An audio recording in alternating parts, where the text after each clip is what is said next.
आज डोंबिवली शहरामध्ये भारतीय जनता पार्टीचे 4 वेळा असलेले आमदार आणि भारतीय जनता पार्टीचे अध्यक्ष रवींद्र चव्हाण साहेबांनी आज आमच्या पदाधिकाऱ्याचा आज प्रवेश घेण्यात आलेला आहे. मधल्या 1 महिन्यापूर्वी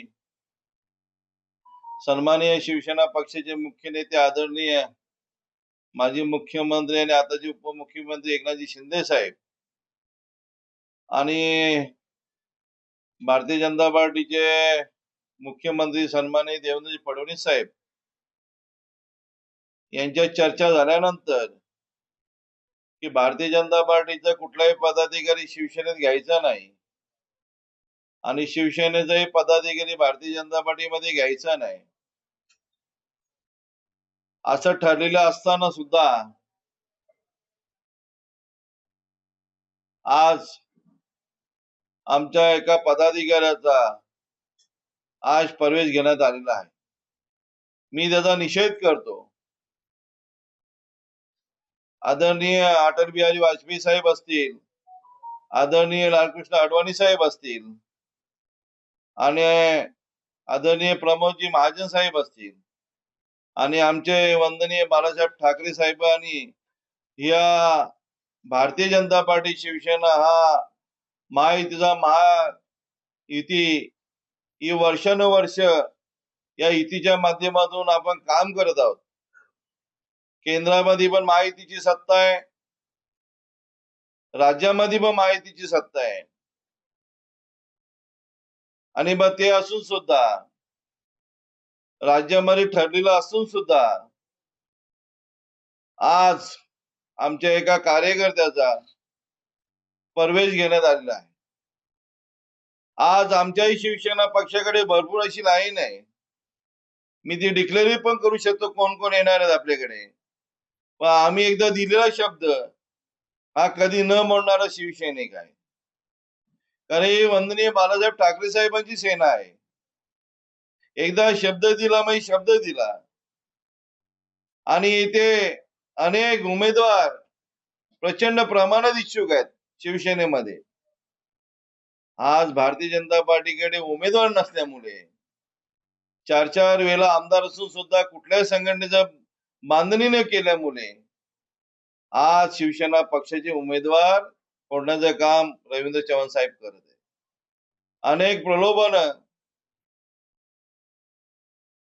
अनेक हे देऊ ते देऊ अशी प्रलोभन देऊन आमच्या पदाधिकाऱ्यांना फोडण्याचं काम रवींद्र चव्हाण साहेब करत आहेत. हे अतिशय चुकीचं आहे. मी त्याचा निषेध करतोय कारण ही आपली महायुती आहे आणि महायुती वर्षानुवर्ष आपण चालवणारी महायुती आहे आणि ही महायुती अभेद्य राहावी अशी शिवसेना पक्षातर्फे जोरदार मागणी आहे. कारण केंद्रामध्ये पण महायुती आहे, राज्यामध्ये पण महायुती आहे आणि आमचे नेते आदरणीय एकनाथजी शिंदे साहेबांनी सांगितलेलं आहे कुठल्याही हालतमध्ये काही न झालं तरी युती धर्म पाळला पाहिजे आणि आम्ही सर्व शिवसैनिक पाळत आहोत. पण आज पदाधिकारी घेतल्यामुळे मी आज निषेध व्यक्त करतो.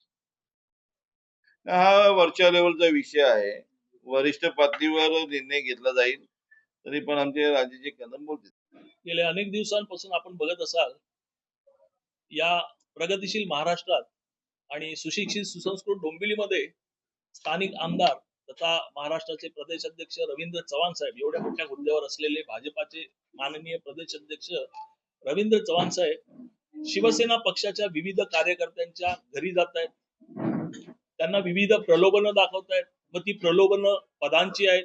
तुम्हाला MNC देऊ, तुम्हाला महापौर करू, तुम्हाला कुठल्या तरी महामंडळावर घेऊ, तुम्हाला पक्ष म्हणून पक्षात आलात की तुमचा निवडणुकीचा खर्च करू आणि तुम्हाला एक विशिष्ट पॅकेज सुद्धा देऊ पैशांचं. आज हे आरोप एकटा राजेश कदम करत नाही, हा मालवणमध्ये सुद्धा होतोय त्यांच्यावर. आज बघत असाल 15-15 हजार रुपये वोटला वाटले गेले.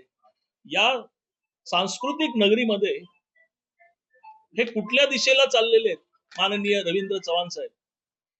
ही भूमिका त्यांची योग्य नाहीये. आज एवढ्या मोठ्या पदावर 4-4 वेळा आमदार आहेत, 3-3 वेळा मंत्रीपद आहे आणि आता प्रत्यक्ष प्रदेश अध्यक्ष आहेत. त्यांना स्वतःचा गड, स्वतःचं शहर, स्वतःचा मतदारसंघ जर बांधता आला नाही तर भाजपाने त्यांना कुठल्या बेसवर प्रदेशाध्यक्ष पद दिलं? आज गेले 7 आठवडे बघतोय आम्ही कुठल्या तरी एखादा कार्यकर्त्याला पकडायचा आणि प्रवेश द्यायचा.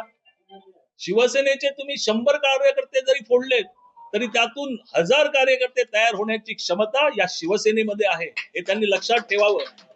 एवढंच आम्ही सांगतो. आणि सन्माननीय रवींद्र चव्हाण साहेब, ही युती हिंदू हृदय सम्राट सरसेनापती बाळासाहेब ठाकरे आणि आदरणीय अटल बिहारी वाजपेयी, आदरणीय लालकृष्ण अडवाणी यांच्या विचाराने, हिंदुत्वाच्या विचाराने घडलेली ही युती आहे. आणि आता एकनाथ शिंदे साहेब आणि सन्माननीय या भारताचं कणखर नेतृत्व नरेंद्र मोदी साहेब आणि आदरणीय अमितजी शहा यांच्या माध्यमातून ही युती घडलेली आहे. एवढं लक्षात ठेवा आणि ही युती अभेद्य राहण्यासाठी काम करा.